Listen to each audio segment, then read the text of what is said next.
कार्यक्रम वेद पाठशाला में मैं आपका हार्दिक स्वागत करती हूँ। प्रिय श्रोता, परमेश्वर का वचन जीवित, पवित्र एवं सामर्थी है। आशा है कि आज के वचन से आपको आत्मिक लाभ होगा। तो लीजिए प्रस्तुत है ये संदेश।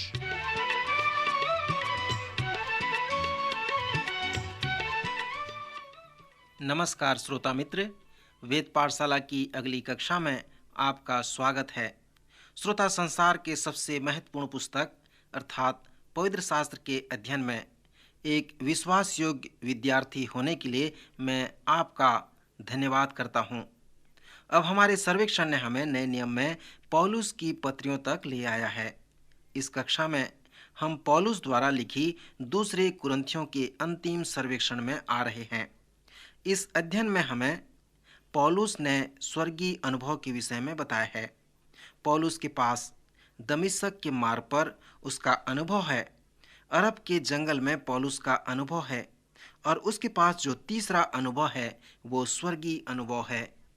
उसने अपने स्वर्गीय अनुभव को इस प्रकार वर्णन किया है। वह अपने विषय में लिखता है, मैं मसीह में एक ऐसे मनुष्य को जानता हूँ, 14 वर्ष हुए कि न जाने दे रहित न जाने दे सहित परमेश्वर जानता है। ऐसा मनुष्य तीसरे स्वर्ग पर उठा लिया गया और ऐसी बातें सुनी जो कहने की नहीं और जिनका मुंह पर लाना मनुष्य को उचित नहीं। ऐसे मनुष्य पर तो मैं घमंड करूंगा, परंतु अपने ऊपर उन निर्बलताओं को छोड़ अपने विषय में घमंड न करूंगा, क्योंकि यदि मैं घमंड करना चाहूं तो मूर्ख न होऊंगा, क्योंकि सच बोलूंगा तो भी रुक जाता हूं। ऐसा न हो कि जैसा कोई मुझे देखता है या मुझसे सुनता है वह मुझे उससे बढ़कर समझे, और इसलिए कि मैं प्रकाशों की बहुतायत से फूल न जाऊं, मेरे शरीर में एक कांटा चुभाया गया, अर्थात शैतान का एक दूत, कि मुझे घूंसे मारे ताकि मैं फूल न जाऊं। इसके विषय में मैंने प्रभु से 3 बार विनती की कि मुझसे यह दूर हो जाए, और उसने मुझसे कहा, मेरा अनुग्रह तेरे लिए बहुत है, क्योंकि मेरी सामर्थ निर्बलता में सिद्ध होती है। इसलिए मैं बड़े आनंद से अपनी निर्बलताओं पर घमंड करूंगा कि मसीह की सामर्थ मुझ में छाया करती रहे। इस कारण मैं मसीह के लिए निर्बलताओं और निंदाओं में और दरिद्रता में और उपद्रवों में और संकटों में प्रसन्न होऊंगा, क्योंकि जब मैं निर्बल होता हूँ तभी मैं बलवंत होता हूँ। श्रोता मित्र, यह वृतांत पौलुस ने दूसरे कुरिन्थियों के 12वें अध्याय में अपने विषय में बताया है। जैसे हमने इस पत्रियों का अध्ययन किया तो मैंने अनेक बार बताया कि पौलुस का जीवन व सेवा जो प्रेरितों के कार्य में पाए जाते हैं उसे आप पूर्ण रूप से वर्णन कर सकते हैं, केवल अनुभव कर सकते हैं। दमिश्क के मार्ग में पौलुस का महान अनुभव था। वह राजाओं के समक्ष था, शासकों के समक्ष था, धार्मिक अगुओं के समक्ष था, मोब में जो उसे मार डालना चाहते थे, सबों के समक्ष उसने अनुभवों को बताया। उसने कहा, जब मैं सीरिया के मार्ग में था और मसीहों को घात करने जा रहा था तो मेरी भेंट प्रभु यीशु मसीह के साथ दमिश्क के मार्ग में हो गई। जब मेरी भेंट यीशु से हुई तो उसने मेरे साथ संपूर्ण मेरे जीवन को उसने बदल दिया। और जब तक आप मन परिवर्तन के अनुभव को नहीं समझोगे तब तक आप मेरे जीवन को नहीं समझ सकते। जब हम गलतियों की पत्री में आएंगे तो उसके पहले अध्याय में ही पौलुस के पास एक और अनुभव है। इसे हम अरब जंगल का अनुभव कह सकते हैं। पौलुस ने बताया है कि उसके जीवन परिवर्तन के अनुभव के बाद वह अरब के जंगल में गया और वहां पर यीशु मसीह ने उससे भेंट की और उसे आदेश देते हैं कि वह एक प्रेरित बने। पौलुस बताता है कि दमिश्क के मार्ग के बाद यह 14 वर्ष का अनुभव था। फिर वह यरूशलेम में जाता है और पतरस, याकूब और यीशु के भाइयों से मिलता है। यीशु मृतकों में से जी उठने के बाद उसने पतरस व अपने भाई याकूब पर विशेष रूप से प्रकट हुआ। सो उन दोनों लोगों को पौलुस देखना चाहता था जो पुनरुत्थित यीशु से भेंट किए थे। पौलुस ने हमें गलतियों के प्रथम अध्याय में बताया है कि यीशु ने उसे अरब के जंगल में आदेश दिया कि वह यूनानियों के लिए प्रेरित बने। सो इस प्रकार पौलुस ने देखा कि प्रेरित होने के लिए किसी को यीशु के बपतिस्मा से लेकर उसके ऊपर उठाए जाने तक उसके साथ रहने की आवश्यकता नहीं है, परंतु यह वहाँ के लोगों का साधारण विश्वास था। पौलुस ने कहा कि प्रेरित होने का जो विषय है वह इस प्रकार है कि यदि कोई यीशु मसीह द्वारा आदेश पाता है कि वह प्रेरित बने, तो वह प्रेरित बन सकता है। और इस विषय में पौलुस इसे अपने स्वयं के लिए कहता है। सो पौलुस के पास दमिश्क के मार्ग में जीवन परिवर्तन का अनुभव था और उसके पास अरब के जंगल का अनुभव था। उसने कहा कि 3 वर्ष तक उसने यीशु के साथ समय बिताया। जिस प्रकार अन्य प्रेरितों ने भी 3 वर्ष तक यीशु के साथ रहा, पौलुस भी 3 वर्ष तक प्रभु यीशु मसीह के साथ रहा। पौलुस के अनुसार पुनरुत्थित प्रभु यीशु उन सभी बातों को पौलुस को सिखाया जिसे उसने हमें लिखी है, जैसे धर्म विज्ञान, पास्तरी, श्रेष्ठ ग्रंथ रत्न जो रोमियो के पहले, दूसरे कुरिन्थियों में और गलतियों की पत्री और इफिसियों की पत्री में मिलता है। पौलुस के पास तीसरा अनुभव है। यदि आप पौलुस को समझना चाहते हैं तो इस अनुभव को समझना जरूरी है। मित्र, यह तीसरा अनुभव एक स्वर्गीय अनुभव है। दूसरा कुरिन्थियों के 12वें अध्याय में उसने हमें अपने स्वर्गीय अनुभव के विषय में बताया है। पौलुस कहता है, मैं तीसरे स्वर्ग तक उठा लिया गया। इस स्वर्गीय अनुभव में बहुत कुछ बातें हैं जिसे पौलुस स्वयं ही नहीं समझ पाता है। उदाहरण के लिए उसने कहा है कि शायद पौलुस स्वर्ग में देह सहित गया था या देह रहित गया था, उसे परमेश्वर ही जाने, मैं नहीं जानता।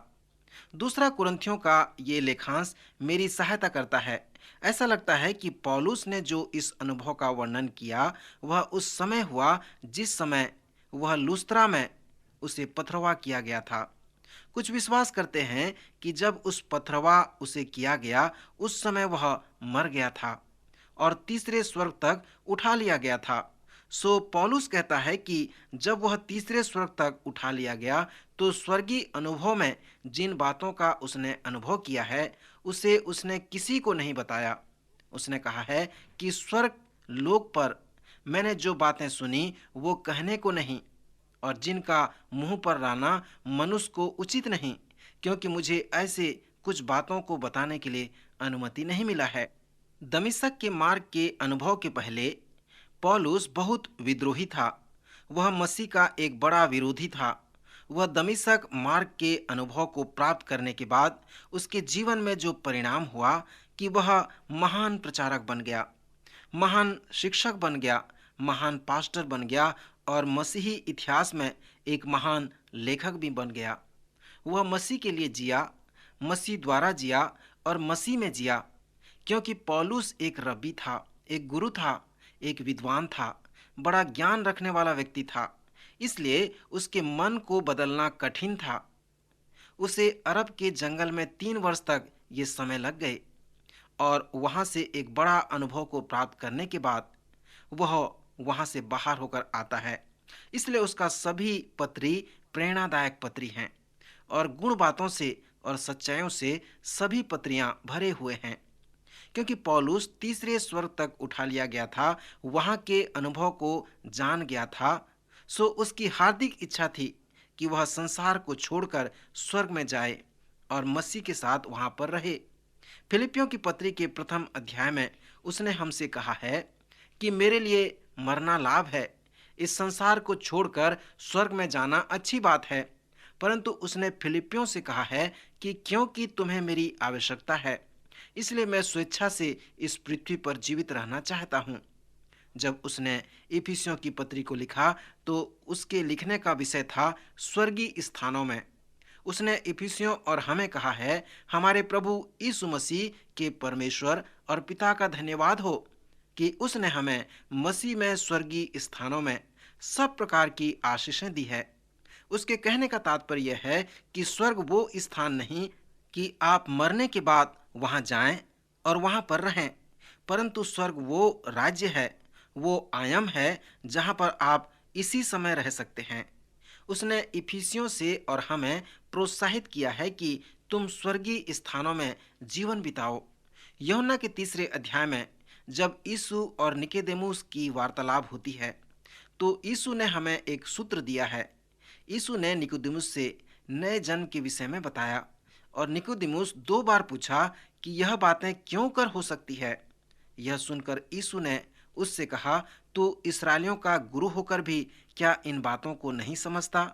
जब मैं तुमसे इस पृथ्वी की बातें कहूँ और तुम प्रतीति नहीं करते, तो यदि मैं तुमसे स्वर्ग की बातें कहूँ तो फिर क्यों कर प्रतीति करोगे? और कोई स्वर्ग पर नहीं चढ़ा, केवल वही जो स्वर्ग से उतरा, अर्थात मनुष्य का पुत्र जो स्वर्ग में है। सो यीशु ने निकोदेमुस से मुंह को देखा और कहा, मैं इस वक्त स्वर्ग में हूँ। परंतु निकोदेमुस ने नहीं कहा कि कैसे। उसने यीशु को नहीं समझा। सो पौलुस यहाँ पर कह रहा है, जो इस पृथ्वी में अभी जीवन व्यतीत कर रहे हैं, कि तुम यद्यपि इस पृथ्वी में रहते हो, फिर भी तुम्हारा एक पैर स्वर्ग में हो सकता है। तुम इसी वक्त स्वर्गीय स्थानों का अनुभव कर सकते हो। कुरिन्थियों के इस पत्री जो दूसरी पत्री है, पौलुस जिस विषय के बारे में अधिक बातें करता है उसे मैं सेवक का उत्कर्ष या ज्ञानातीत कहता हूँ। एक सेवक वो है जो मेल मिलाप को प्राप्त कर लेता है और उसको पाने के बाद एक विश्वासी है जिसे मेल मिलाप की सेवा सौंपी गई है। सो तुम अन्य लोगों की तरह नहीं हो।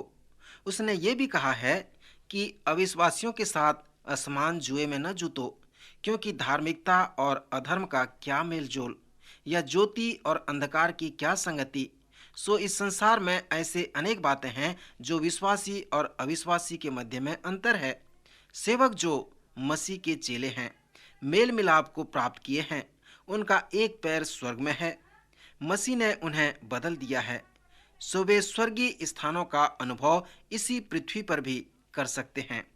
फिर इस वृतांत में पौलुस कहता है कि मेरे शरीर में एक कांटा चुभाया गया, अर्थात शैतान का एक दूत, कि मुझे घूंसे मारे ताकि मैं फूल न जाऊं। सो यह मुझ पर आया, पर परमेश्वर की अनुमति से आया, ताकि मैं फूल न जाऊं, घमंड न करने पाऊं।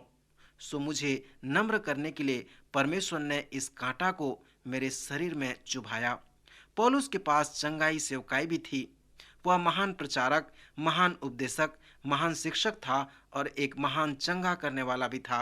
उसने बीमारों के न केवल चंगा किया, परंतु मृतकों को भी जिलाया था। पौलुस तो स्वयं बीमार था। उसने 3 बार परमेश्वर से अपनी बीमारी के लिए विनती की कि यह मुझसे दूर हो जाए, परंतु परमेश्वर ने कहा, मेरा अनुग्रह तेरे लिए बहुत है, क्योंकि मेरी सामर्थ निर्बलता में सिद्ध होती है। सो मैं यदि तुम्हें स्वस्थ कर दूं तो तू अपनी सामर्थ का उपयोग करेगा, इसलिए मेरा अनुग्रह तेरे लिए बहुत है। श्रोता, परमेश्वर का अनुग्रह आपके लिए भी हो सकता है। क्या आप बीमार हैं? क्या आप दुखी हैं? परमेश्वर का अनुग्रह आपके लिए बहुत है। डॉक्टर डिक वुडवर्ड के अनुभव को बताना चाहता हूँ, जो वेद पाठशाला कार्यक्रम के उस अध्ययन के लेखक हैं जिसे आज संसार के कई भाषाओं में लोग सुन रहे हैं। उसके पास एक ऐसी बीमारी का अनुभव है जो पौलुस की बीमारी से मिलता जुलता है।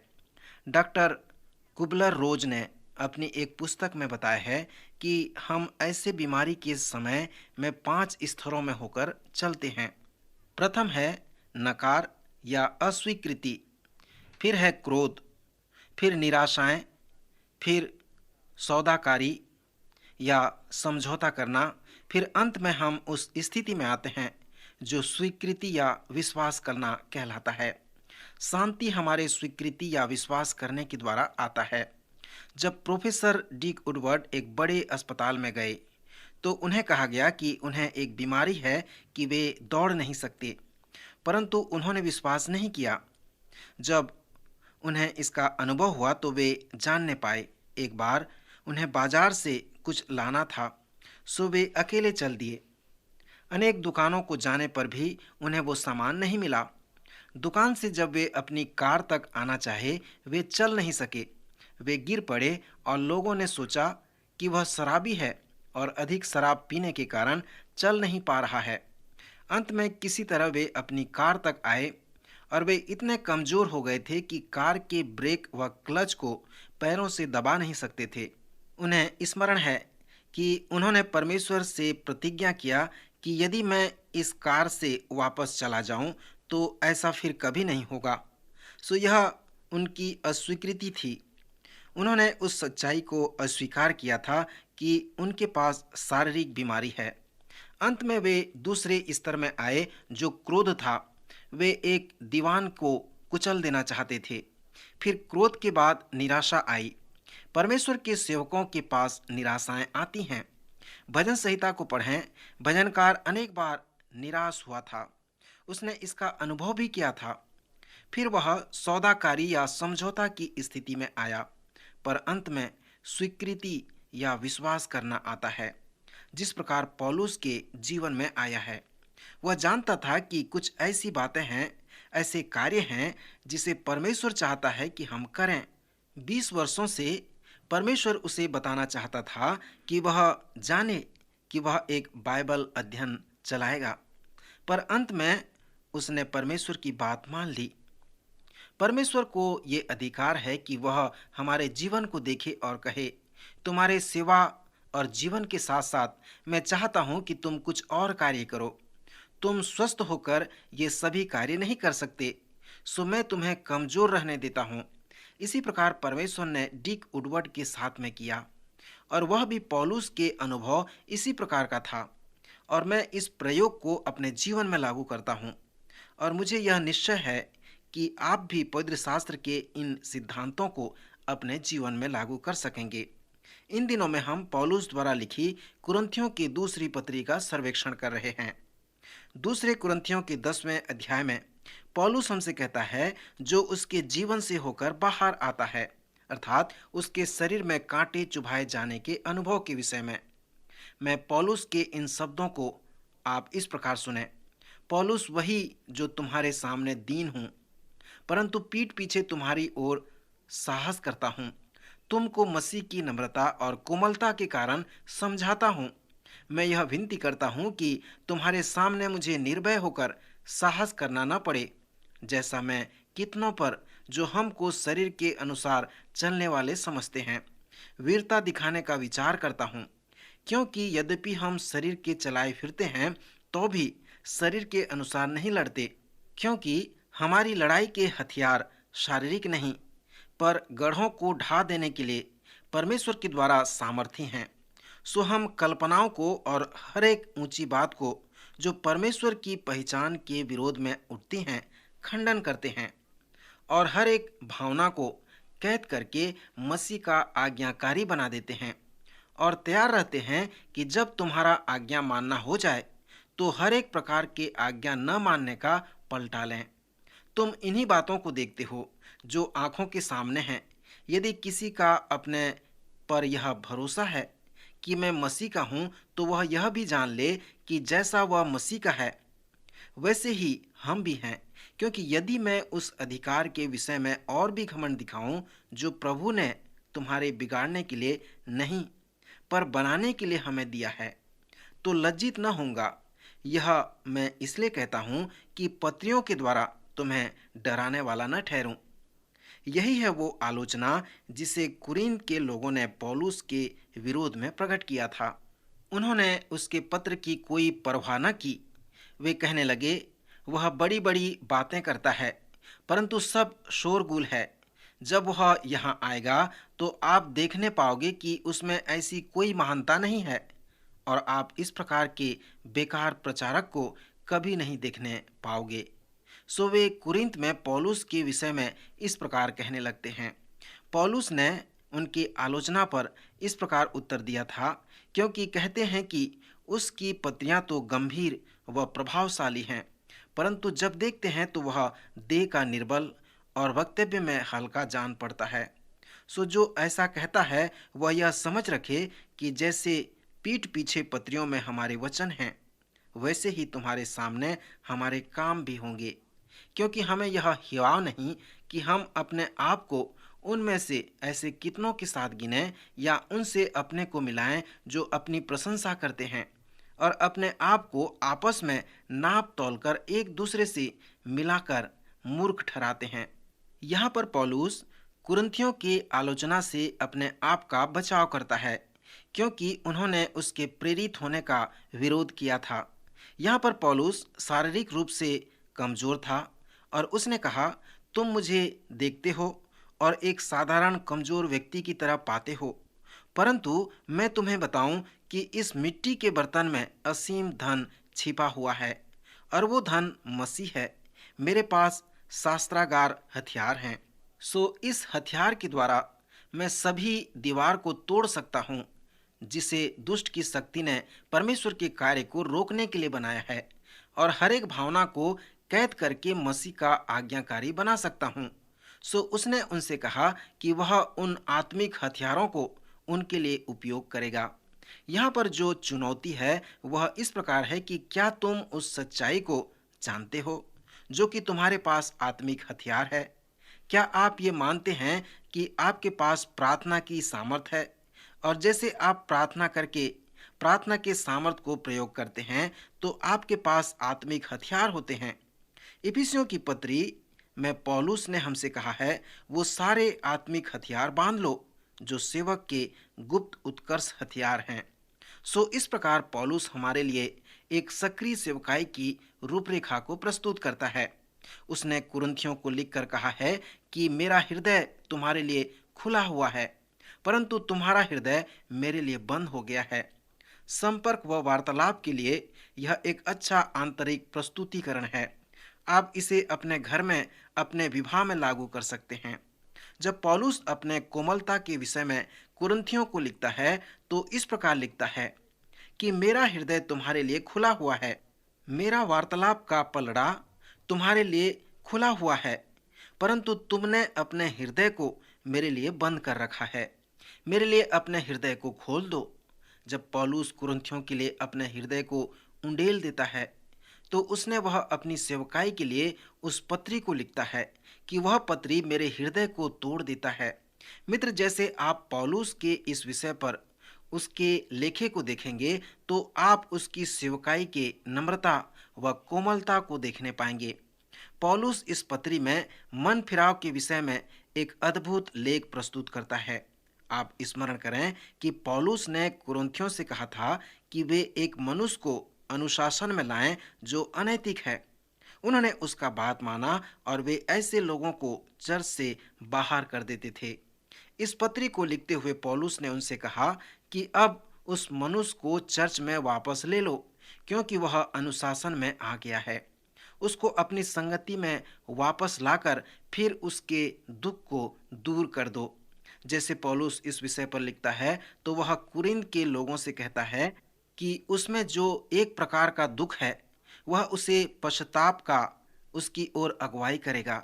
यह एक ऐसा शोक व क्लेश है जो अच्छा है और यह अनेक लाभ को लेकर आता है। इस पत्री के इस भाग में पौलुस मन फिराव के अनुभव को, उसके रूपरेखा को भी प्रस्तुत करता है जो परमेश्वर की ओर से आता है।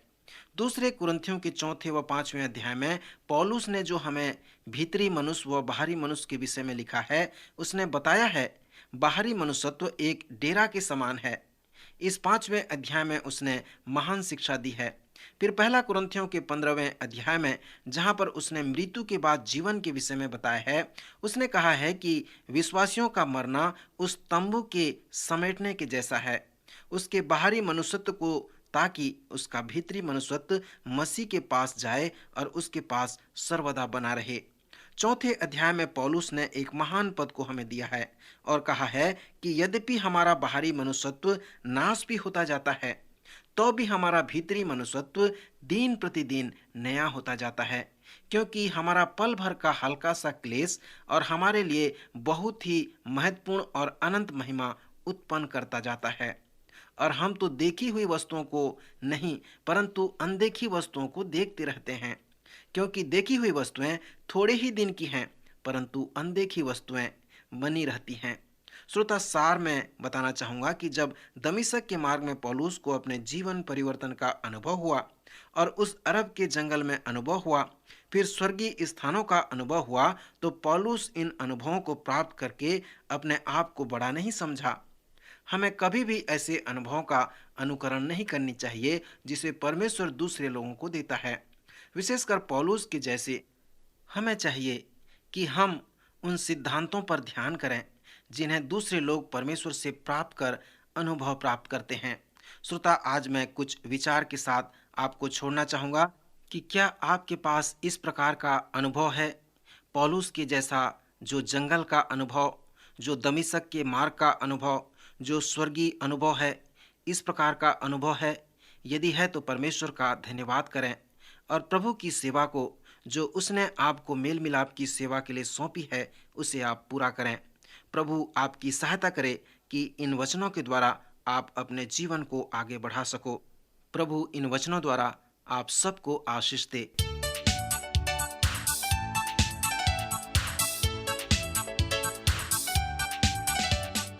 आज का कार्यक्रम सुनने के लिए हम आपको धन्यवाद देते हैं।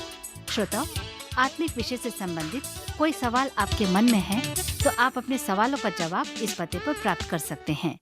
हमारा पता है कार्यक्रम Ved Pathshala, radio Vishwavani, post box number 317, Lucknow 226001, Uttar Pradesh. पता एक बार फिर सुन लीजिए।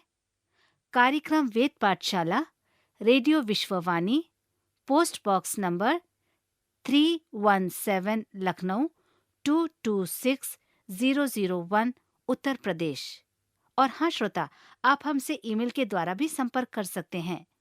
हमारी ईमेल आईडी है hindiembassy@radio.vv.org, hindiembassy@radio.vv.org।